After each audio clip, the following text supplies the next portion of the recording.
Et bienvenue à tous dans cette nouvelle vidéo. Il s'agit d'une vidéo build du moment et on va attaquer par la dernière Warframe qui est sortie en date. Il s'agit de Chroma. Nous sommes en mise à jour 16.3, pardon, décidément 16.3 et pour l'instant il n'y a pas eu de changement majeur par rapport au début de sortie concernant Chroma. Donc, en ce qui concerne Chroma, on va commencer par une description générale de la Warframe. On va passer en détail chacune de ses compétences parce que c'est super important que vous compreniez chacune de ces compétences avant que je vous ponde vraiment un build préconçu. Il n'y a rien de pire de ne pas comprendre ces compétences. Et puis comme ça vous serez en mesure de savoir comment monter votre Warframe vous-même. Je vais vous donner un build débutant. Alors un build débutant, qu'est-ce que c'est? C'est un build qui sur lequel il n'y a que des modes que l'on peut trouver dans les niveaux débutants. Ça veut dire sur Mercure, Vénus, la Terre et puis quelques autres en premier. Un build expert qui fera un petit peu, alors je dis expert dans le sens où ça fait appel à la totalité des modes existants. Et un build à thème. Alors le build à thème c'est vraiment quelque chose qui est vraiment axé sur une compétence en particulier. Il est différent du build expert dans le sens où le build expert ça sera vraiment le build qui sera vraiment passe-partout, qui ne privilégie pas une compétence par rapport à une autre. Tout d'abord, Chroma. Qu'est-ce que c'est que Chroma? Chroma, il a une spécificité, c'est-à-dire que son orientation sera en fonction de la couleur en fait que l'on mettra à son énergie, selon la palette. Donc on pourra avoir du feu, de l'électrique, du poison ou des dégâts de froid. Donc on ne peut pas avoir d'éléments combinés sur Chroma. Alors ces stats actuelles, donc il y a Chroma a légèrement plus, non, donc il y a 100 de vitalité pour 100 de bouclier, ce qui est une moyenne assez correcte, 150 d'énergie qui est un chouïa bas, donc 225 au level 30. 350 d'armure, une vitesse normale, c'est un petit peu inférieur à la moyenne. La moyenne est un petit peu vers les 1,05 et 1,1 à peu près. La majorité des Warframes se situe un petit peu plus au-dessus de 1. Une stamina normale. Donc en termes de stats, en fait, donc Chroma est un petit peu dans la moyenne en vitalité puis en capacité de bouclier. En termes d'armure, c'est la deuxième Warframe qui a le plus d'armure. Et en termes d'énergie, donc elle est 7ème, donc un petit peu en retrait du top, mais quand même pas dénué d'énergie, donc c'est un petit peu dans le genre un petit peu caster au final, avec beaucoup de points de vie, beaucoup d'armure, donc c'est un petit peu elle a des stats qui sont vraiment très confortables tout de même. Donc Chroma est accompagné de deux polarités, c'est une polarité en trait, une polarité en V. Sa polarité de l'aura c'est une polarité en V, donc c'est intéressant pour tout ce qui est charge d'acier, pour ceux qui veulent combattre ou CAC. Ça peut être intéressant, moi c'est pas forcément l'aura que je préfère. Donc, on va commencer par les compétences. La compétence de hurlement élémentaire. Donc comme d'habitude, hein, les compétences sont en fonction de l'élément que vous avez choisi. Hein. Il est impossible de faire plusieurs types de dégâts en même temps. Si vous avez choisi feu, si vous avez choisi froid, ça sera des dégâts de l'élément que vous avez choisi. Donc c'est 200 de dégâts par seconde sur un cône qui fait 10 mètres de long et qui draine 5 d'énergie par seconde à chaque fois que plus ou moins. Vous pouvez le laisser le temps autant que vous voulez, hein. C'est pas du tout limité. Hein. Avec les effets classiques de statut qui sont associés, hein. Vous pouvez voilà, vous pouvez geler l'ennemi, vous pouvez le foutre en feu. Donc vous êtes limité pendant que vous faites ça. Vous ne pouvez plus. On voit Chroma qui range son arme, hein, qui ne peut pas utiliser son arme et une baisse vitesse de déplacement. Par contre, Chroma a une immunité au renversement et au drain d'énergie, aussi étrange que ça puisse paraître. Si vous avez quelque chose qui vous draine l'énergie pendant que vous faites cette compétence, et ben ça va stopper en fait, hein. Vous n'avez que le drain d'énergie du hurlement élémentaire qui sera actif. Par contre, impossible de récupérer l'énergie des consommables. Alors des consommables, hein, c'est les choses que l'on peut crafter, et du vampire d'énergie de Trinity, c'est impossible. Par contre, on peut récupérer de l'énergie sous Rift de Limbo, et sans doute aussi via les orbes d'énergie qu'il y a à terre. Cette capacité possède un mode d'amélioration, c'est-à-dire que lorsque vous désactiveriez le hurlement élémentaire, ça lance un projectile qui fait 100 dégâts selon la durée que vous laissez actif. Par exemple là, il se passe 1, 2, 3, 4 secondes, 5 secondes. Et bien au maximum, si vous laissez 4 secondes par exemple, ça fera un projectile qui fera 400 de dégâts élémentaires. Donc c'est pas mal, 500 de dégâts au maximum, c'est pas transcendant, mais ça fait partie quand même, ça fait quand même pas mal de dégâts, je trouve. C'est affecté par la puissance, c'est pas mal, la portée, c'est pas mal, l'efficacité. Alors portée et efficacité je déconseille parce que 5 d'énergie par seconde c'est pas la mer à boire et c'est pas une compétence qu'on spamme habituellement. La portée je déconseille parce que on a un cône qui fait 10 mètres de long et puis comme les modes sont des pourcentages en fait, ça va augmenter de par exemple 40%, ben, votre cône il fera juste 4 mètres de plus quoi. C'est pas archi transcendant, on va dire. C'est pas lorsque vous allez souffler votre feu que vous allez atteindre l'autre bout de la map.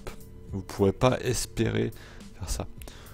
Donc le boost qui est pas mal, c'est le boost de dégâts à la rigueur, même s'il fait que 200 dégâts par seconde. Même avec le mode Afterburn, ça peut être pas mal de mettre un petit boost de dégâts. Protection élémentaire. Alors là aussi, c'est selon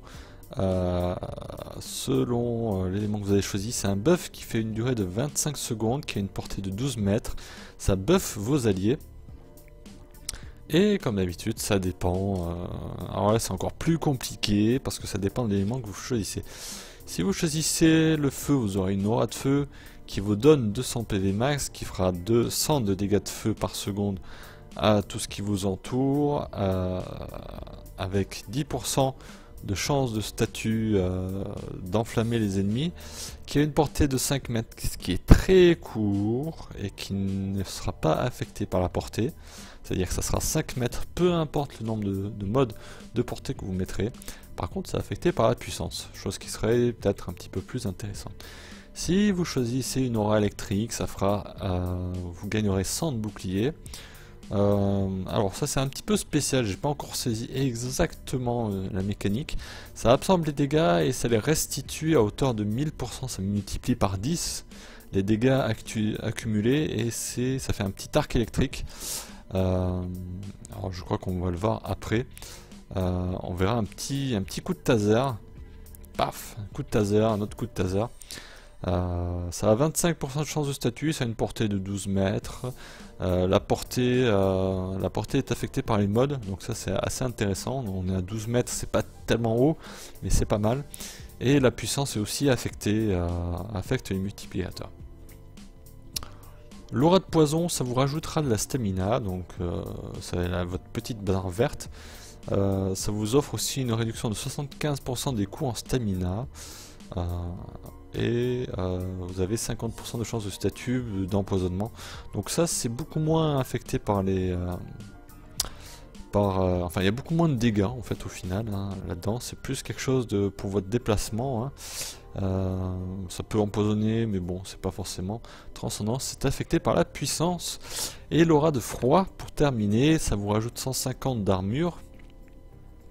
Ça occasionne une réflexion des dégâts et ça les booste à hauteur de 300% et il y a 25% de chance de statut, c'est-à-dire que le mob va vous tirer dessus, ça va les renvoyer à hauteur de 300% et il y a 25% de chance de le geler. Donc c'est pas mal. La portée n'est pas... Enfin, on peut pas affecter les modes de portée, c'est-à-dire qu'il y a certaines balles qui vont vous venir de très loin que vous ne pourrez pas renvoyer. Et la puissance affecte les pourcentages et la quantité d'armure que vous aurez. Donc beaucoup de choses. Alors il faut savoir que deux auras de même nature ne se cumulent pas et deux auras de nature différente se cumulent. Donc vous ne pourrez pas avoir full aura de feu, ça fera pas 400 dégâts aux alentours, etc. Donc voilà, mais bon, ça reste quand même, enfin, ça serait quand même difficile quand même de mettre plusieurs chromas dans un groupe ou dans un raid, parce que c'est pas, enfin, le but quand même dans Warframe, c'est quand même d'avoir une certaine diversification et bon, 2 chromas ça passe, mais plus que 2 chromas ça sera pas super judicieux. Bref, pour ce skill, je recommande de la puissance et de la durée. Même si c'est affecté aussi par la puissance et par l'efficacité. L'efficacité c'est pas nécessaire parce que le mode d'efficacité corrompu vous fera baisser de la durée. Et donc ça serait un petit peu contraire un petit peu au conseil que je vous donne. Puissance et durée sont des boosts intéressants. Et la portée, on a vu que pas mal d'aura n'était pas fonction de la portée. Troisième skill, armure Vex. Alors là, c'est une compétence qui est vraiment intéressante, dont on verra pas vraiment dans la vidéo vraiment purement l'intérêt de l'armure Vex. Il s'agit tout simplement d'une armure personnelle. Ce n'est pas un buff de groupe, c'est une armure personnelle. Selon 2 conditions. Alors ça vous buffera si votre bouclier est touché. Ça vous donnera un boost de votre armure de 350% au maximum, parce que c'est quelque chose qui est progressif en fait. Si votre santé est touchée, ce sera un boost de dégâts de votre arme, ça les multipliera par 2,75 une fois atteint sa pleine capacité. Donc c'est un buff progressif comme on vient de le dire, et il faut que ça vous draine que 400 de bouclier soient enlevés pour atteindre le maximum du boost d'armure, et il vous faut que 100 PV uniquement soient touchés pour avoir le boost des dégâts d'armes de 2,75 fois. C'est affecté par les modes de puissance, de durée et d'efficacité.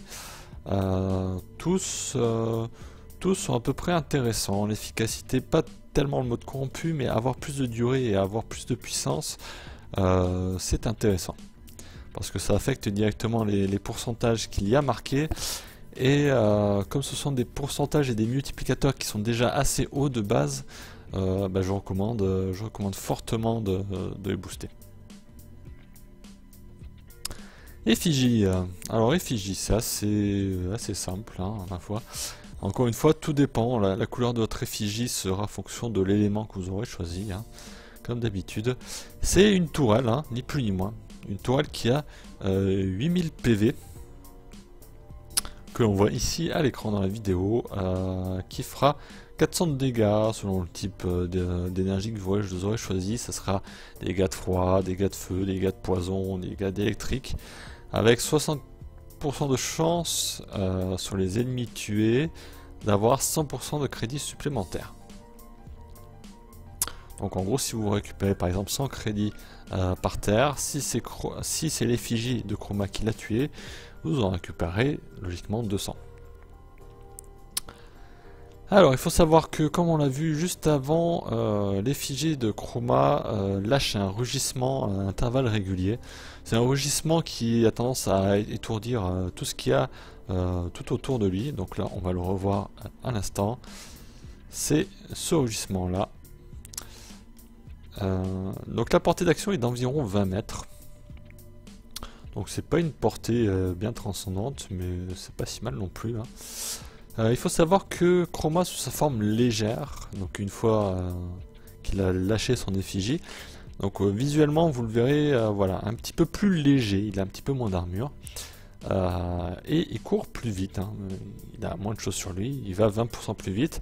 Par contre, comme il a laissé son armure sur l'effigie, et ben il a 50% de moins d'armure, ce qui n'est pas forcément un mal, vu que Chroma a de base plus de 300 d'armure, ce qui est largement supérieur à la majorité des Warframes. Encore une fois, lorsque donc il est sous effigie, alors il faut savoir oui que ça draine de l'énergie, j'ai oublié de le préciser, ça draine assez fortement l'énergie, et par conséquent Chroma est immune au drain d'énergie pendant l'effigie. De même qu'il est impossible de récupérer l'énergie des consommables et par vampire d'énergie de Trinity. Par contre, comme on a vu avant, ça peut restaurer. On peut restaurer l'énergie sous si Limbo fait un bannissement sur vous. C'est affecté par les modes de puissance et d'efficacité. La portée d'action n'est pas affectée. C'est bien d'avoir les deux parce que les deux sont pas mal. On peut très bien faire une spé ulti avec des modes d'efficacité et modes de puissance, hein. L'effigie elle reste là tant que vous avez assez d'énergie ou si vous réappuyez sur la touche de la compétence. On va passer au build, pas trop tôt, hein. Le build débutant, alors c'est un build qui a été fait avec les modes que l'on peut dropper sur les premières planètes. En aucun cas il y aura donc des modes corrompus, certains modes rares qui ne dropent qu'à certains endroits un petit peu plus avancés dans le jeu. Donc ne vous étonnez pas si vous ne voyez pas de mode accru, ce sont vraiment des builds qui sont faisables assez facilement par les débutants. Donc hormis l'aura, bon si vous avez une aura, la charge d'acier en aura, ça peut être intéressant de la mettre. On va commencer par la partie un petit peu droite. Donc vitalité et redirection toujours montée à moitié, hein, ça nous a un débutant pour débuter c'est largement assez. Fibre d'acier et continuité. En continuité à fond, fibre d'acier à moitié pour booster l'armure, parce qu'on en a beaucoup donc il faut en profiter. Alors fast deflection c'est rechargement rapide, c'est pour le bouclier. Je préférais pour ce build là mettre ce mode là pour être en capacité de tanker vraiment à fond tant sur la vitalité que sur le bouclier.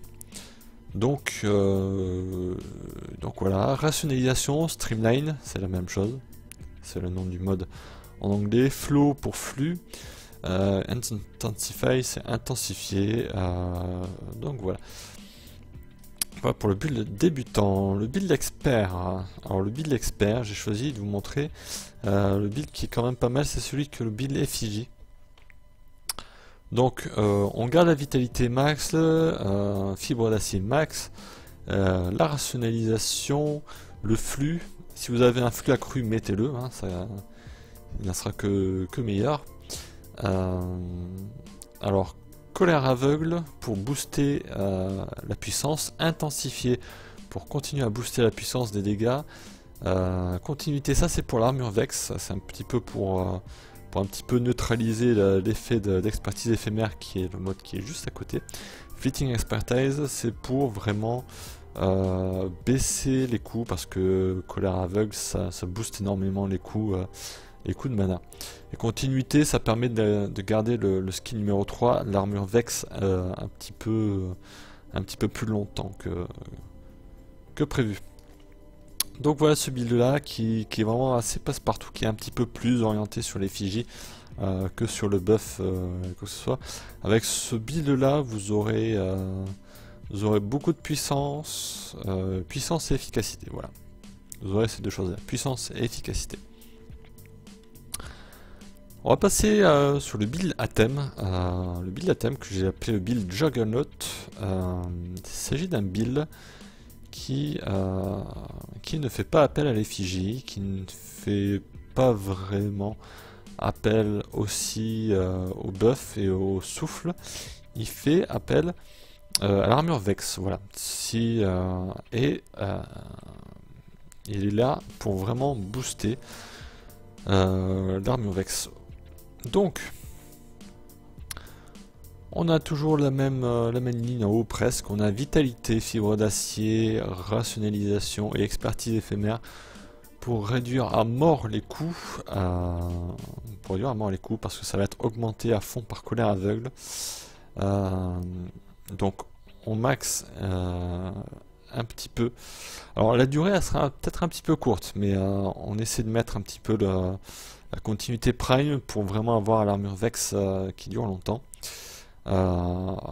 Et courage passager intensifié, colère aveugle pour avoir le max de multiplicateur de dégâts pour l'arme. Ça c'est super nécessaire. Maintenant comment qu'on joue? Ah oui, j'avais oublié. Il est nécessaire pour ce build, quand on n'a pas forcément beaucoup de shield, de bouclier, d'avoir le mode gardien sur la sentinelle. Le mode gardien qui est positionné en haut à gauche, c'est-à-dire que ça sera une des premières compétences qui sera utilisée. Ça sera la compétence en priorité. Tout ça parce que l'armure Vex a besoin de 400 de bouclier pour fonctionner. Et Chroma n'a pas 400 de bouclier au rang max si on ne met pas de redirection. Donc si on met gardien, on a la possibilité de monter à fond l'armure Vex pour le boost d'armure. Donc sur ce build là, on a l'armure Vex qui vous boostera de 994% votre armure. Donc on va dire que ça multiplie quasiment par 10, on tape dans les 3000 d'armure, ce qui est juste assez énorme. Vous aurez plus de 3000 d'armure et vous multiplierez quasiment par 8 vos dégâts de votre arme, ce qui est aussi assez plaisant de multiplier par 8 ces dégâts, surtout que ça peut se cumuler avec le multiplicateur d'une Banshee, d'une Nova. Donc avec ce build là vous êtes sûr, une fois que vous aurez fait proc votre armure Vex, et que vous aurez pris des dégâts, parce que ça c'est super important. L'armure Vex ça ne fonctionne pas si vous ne prenez pas de dégâts, si vous n'êtes pas au front quoi. Lorsque vous serez au front, vous aurez l'avantage d'abord d'avoir le boost d'armure, et ensuite sur les dégâts sur la Vita qui seront vraiment très atténués, vous aurez votre boost de dégâts qui va proc. Donc on arrive à 3479 d'armure qui absorbe 92% des dégâts et le multiplicateur du dread. Si vous avez un dread va monter à 318 fois, ce qui est assez énorme. Si vous faites 1000 de dégâts, vous en ferez 318 000. Voilà. Sur un dread monté full critique bien sûr. Donc le gameplay. Le gameplay est assez simple, il suffit de subir en fait. Alors pourquoi c'est arrivé ici? Voilà. Donc le gameplay va être assez simple. Il suffira de prendre des dégâts. Donc là on en prend. Et on verra le multiplicateur en haut à gauche qui augmente. Et là on a un boost on avait un boost de 280%. Donc c'était pas exactement le build que je vous propose. Mais voilà, on voit qu'on fait des dégâts, des crits à 5000, à 8000. Et lorsqu'on a pris des dégâts qu'on vient ici d'avoir, on fait 83 000 de dégâts, on fait 21 000 de dégâts. Donc ça change un petit peu du tout au tout les dégâts que vous faisiez lorsque vous êtes sous ce buff là. Et voilà, vous pouvez continuer à tirer. C'est pas pour ça que ça va vous tuer, hein. Vous avez assez de points de vie. Assez de points de vie pour survivre, ça il n'y a pas à s'inquiéter plus que ça. Donc voilà, donc c'est vraiment le build pour ceux qui n'ont pas vraiment envie de se prendre la tête avec devoir utiliser le build la compétence 1, la compétence 2, la compétence 3, 4, etc. et puis de refaire la compétence 2, etc. Là vous n'utilisez vraiment qu'une compétence, et c'est une compétence qui va vous permettre de vous concentrer sur le combat exclusivement et de faire réellement beaucoup plus de dégâts que précédemment. Et je me suis aussi permis de rajouter un petit screen, alors j'espère qu'on va bien le voir. C'était pendant mes tests, pendant cette même vidéo. Il y a eu un gros crit, mais vraiment très gros crit.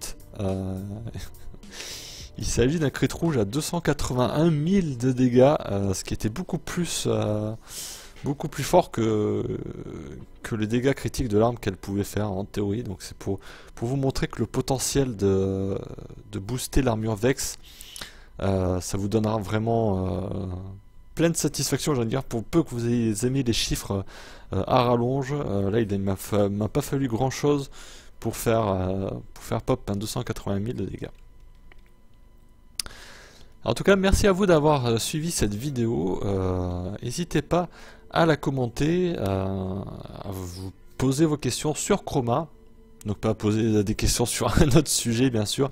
Ça j'étais bien, je vous invite à vraiment laisser des commentaires, mais vraiment sur le thème de la vidéo. Comme ça, après, moi, je peux faire une autre vidéo avec des questions-réponses à propos de Chroma et à développer un petit peu d'autres sujets. Si vous avez des idées, n'hésitez pas. N'hésitez pas, je suis totalement ouvert à vos idées. N'hésitez pas donc à commenter cette vidéo avec tout ceci. En attendant, je vous souhaite une bonne journée. Jouez bien à Warframe et je vous donne rendez-vous pour la prochaine vidéo. À très bientôt.